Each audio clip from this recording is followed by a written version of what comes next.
y que muchas veces, y eso es una cosa muy interesante que Borges o cualquier escritor, digamos, hace, pero sobre todo Borges, es, digamos, esa especie de ¿cómo puedo decir?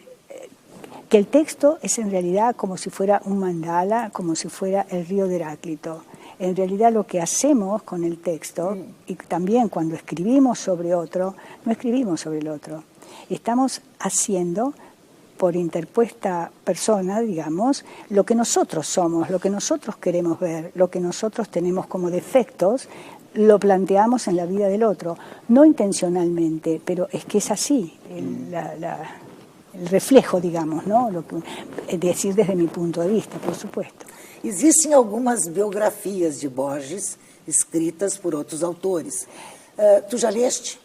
No las leo porque empiezo, por ejemplo, las ojeo, pero realmente ninguna hay que yo haya podido encontrar, porque es un poco eso, es decir, ellos no lo conocieron, ellos escriben, bueno, lo que ellos pueden deducir de no sé qué, de sus entrevistas, de sus conferencias, quizá de su obra, pero me parece más lógico hablar o hacer un análisis de su obra o de sus conferencias o de sus entrevistas que hablar sobre la vida de alguien, ¿no? Eso es muy complejo, es muy difícil, es imposible para mí. Quando escrevem sobre o Borges, tu entras na biografia e nem sempre tu entras com elogios. Como é que tu vês isso? No lo sé, porque yo nunca leo las cosas que se refieren a mí. Así que no sé.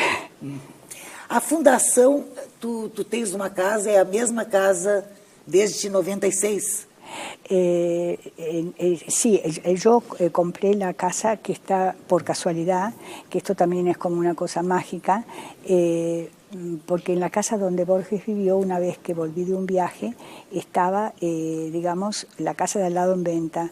Entonces tomé el teléfono, pasé por casualidad, iba con un amigo a comer y llamé. Entonces él me dijo, bueno, no podés comprar esa casa. Dije, no, yo ya sé, lo que quiero es ver el jardín donde él escribió mi cuento preferido. Y como esa manzana tiene casas bajas, desde la terraza voy a poder verla. Y cuando fue una cosa realmente increíble, como un cuento de Borges, porque cuando me encuentro con la vendedora, la señora de inmobiliaria, miro desde la terraza el jardín y le digo, señora, yo no tengo la costumbre de hacer perder el tiempo a la gente, pero para mí esto era muy importante. Y para mi asombro, la señora me dice que ella sabe quién soy y que ella estuvo en el entierro de Borges, en Ginebra. Ella fue por casualidad. Y que ella va a hablar con los dueños de la casa, que no viven en la Argentina sino en Europa, y que querían venderla. Entonces que yo le dijera cuánto podía pagar, que ella les iba a pasar el dato a esta gente. Y bueno, yo por vergüenza pregunté, bueno, una hipoteca sobre mi departamento, más dinero para ver si junto podía comprarlo. Y después de una semana, ella me llama y me dice que la casa era para mí, que ellos aceptaban lo que yo ofrecía. Y lo que fue todavía más complicado y más curioso es que yo le dije, pero la casa no puede costar lo que yo ofrezco. Y entonces me contó que el señor, eran un padre y un hijo los dueños, y que cuando el padre, ella le dijo lo que yo, y para quién y para qué era la casa, que era para la fundación, este hombre era fanático de Borges, parece que entraban a los lugares donde nos veían en Europa y se sentaban cerca para ver de qué hablábamos, y que le contó que un día, después que meses que Borges había partido, a mí me había encontrado en un bar en Ginebra sola llorando, y él había hablado conmigo largo tiempo, y que eso le permitía saber que lo que yo ofrecía era lo máximo que podía ofrecer y que él quería que la casa fuera para mí, para la fundación. Así que es una historia realmente mágica, maravillosa. História mágica. Não foi a única história mágica na vida de vocês dois. Não. Tu vais falar sobre isso no próximo segmento, tá certo? Nós continuamos conjugando verbos na primeira pessoa com Maria Kodama, presidente da Fundação Internacional Jorge Luis Borges. Esse meu O espanhol é brabo, né, Maria? No, buenísimo.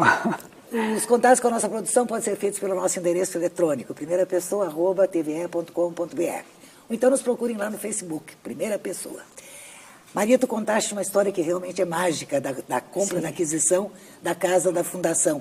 E eu te perguntei se existem outras histórias mágicas na vida de vocês. Bueno, sí, no sé, hay infinitas, pero bueno, no sé, esa porque surgió ahora, pero sí, hay muchísimas, muchas y historias muy divertidas también. Tu falaste agora dessa senhora que esteve no velório, no enterro do Jorge, em Genebra. Ele escolheu Genebra para morrer. Ele escolheu, ele quería morrer en Ginebra. Ah, sí, sí, escolhió morir. Sí, sí, por supuesto. Y sí, por eso él fue... Es decir, primero tenía él una gira por Italia, bueno, que él sabía que iba a ser su última gira, y fue extraordinaria porque, digamos, tuvo una larguísima entrevista con la televisión italiana. Después se encontró con un señor que había sido director del Instituto de Cultura Italiana en la Argentina, estuvo con el expresidente Pertini, que admiraba su obra, pudo ver una extraordinaria exposición de Füssli que él adoraba y que había visto cuando era joven, así que fue una despedida así realmente espléndida. Y entonces luego me dijo que quería ir a Ginebra, y bueno, fuimos a Ginebra, y cuando llegamos me dijo que no volvíamos.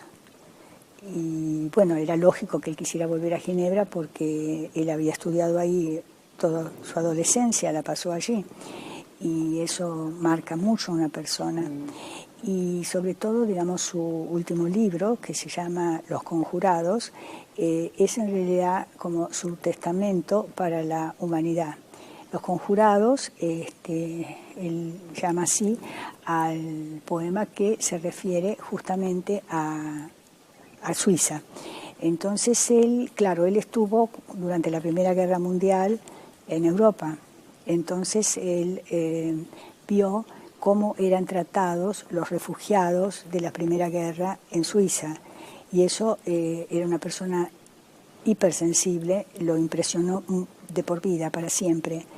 Y después, como él me decía, y como él dice en el poema, es una maravilla, porque él pensaba que era increíble ver cómo personas que tenían distinta lengua, distinta religión, habían decidido, por la razón, por la inteligencia, formar un país, Suiza, respetando las diferencias de idioma y de religión. Y eso a él lo llenaba de admiración. Y él pensaba, y lo dice en el poema, que él sabe que para que la humanidad llegue a eso es muy complicado, es muy difícil, pero él dice que ojalá ese deseo que él tiene sea profético y que la humanidad llegue en algún momento, por la razón y por la inteligencia, a respetar lo diferente y no separar, sino unir. Tu também acreditas nessa possibilidade? No sé si es una posibilidad, pero yo acredito en ese deseo. Esse desejo. Sí. Esse período, quer dizer, vocês estavam, de alguma forma, esperando a morte. Como é que foi viver esse período com ele? Bueno, fue una cosa así. Bueno, primero uno siempre, de algún modo, aunque lo sepa, conscientemente niega que esa persona va a dejarla a uno, ¿verdad? Y él era una persona muy lúcida, muy calma, entonces lo aceptaba, digamos, no hablaba del tema, trabajó hasta el último momento y desfilaron por ahí todos los amigos. Fue muy emocionante, por ejemplo, la visita que hizo Marguerite Yourcenar, la gran escritora francesa, para despedirse de él.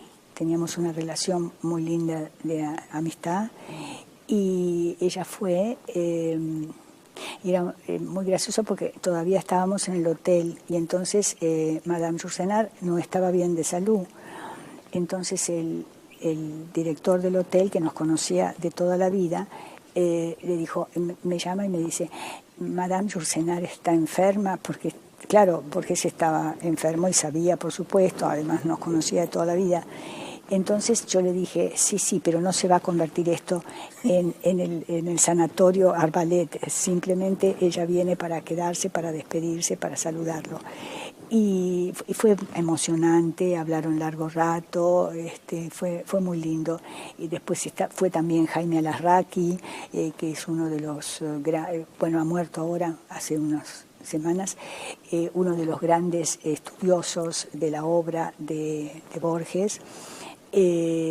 Franco María Ricci, su editor, después Claude Gallimard, no el hijo sino el padre, en cuya casa parábamos muchas veces cuando estábamos en París.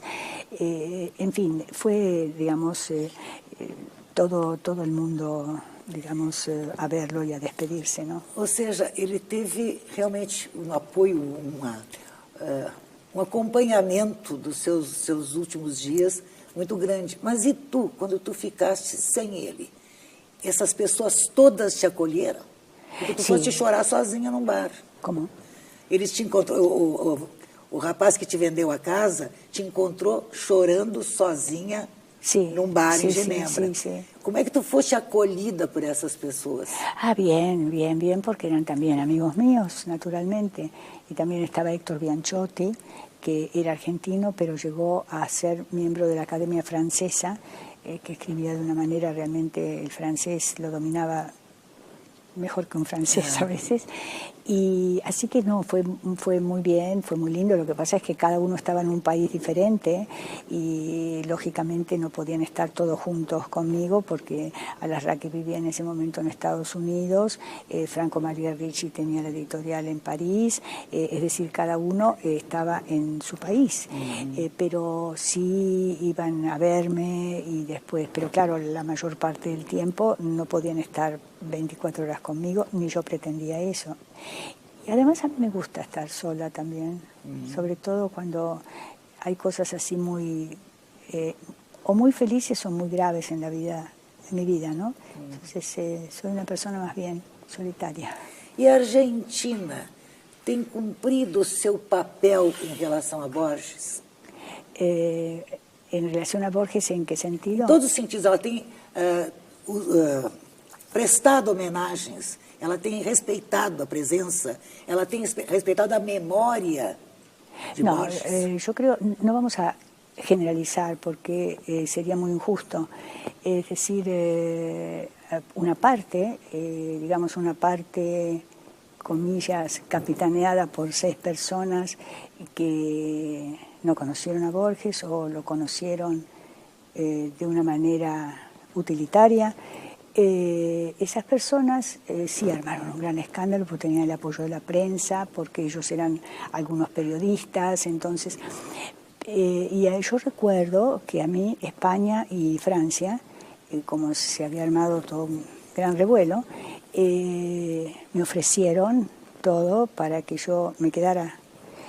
Y para mí son las patrias de mi alma, aparte que España, por la parte de mi abuela, es parte de mi sangre. Y realmente nunca voy a olvidar eso. Y yo les dije, mi gratitud para toda la vida, pero hay una cosa que es fundamental para mí, es esta. Yo no voy a autoexiliarme. Yo no he hecho nada malo. Yo he conocido a una persona a los 16 años, he tenido una vida de relación con él de toda mi vida y como todo el mundo puede comprobarlo, continúo con él. Porque es mi amor, es mi vida, es todo. Y entonces yo vuelvo. Ahora, yo les agradezco y si todo esto, si todo el mundo piensa así, entonces yo tengo que volver y aceptar lo que ustedes con una inmensa generosidad me ofrecen. Pero yo les pido a cambio una sola cosa. Si yo vuelvo porque todo el mundo piensa como ellos, les pido un favor, que nunca nadie más me nombre ese país, porque si yo lo dejo, las aguas del océano se cierran sobre él y nunca más quiero volver a escuchar su nombre. Por suerte yo llegué y fue maravilloso, porque por ejemplo los choferes de taxi que a Borges lo adoraban, lo llevaban, no le cobraban, era una cosa así, porque él era muy sencillo, muy simple. Entonces subía y le decía, por ejemplo, la vida ha subido y usted tiene familia y cómo se arregla, entonces lo amaban.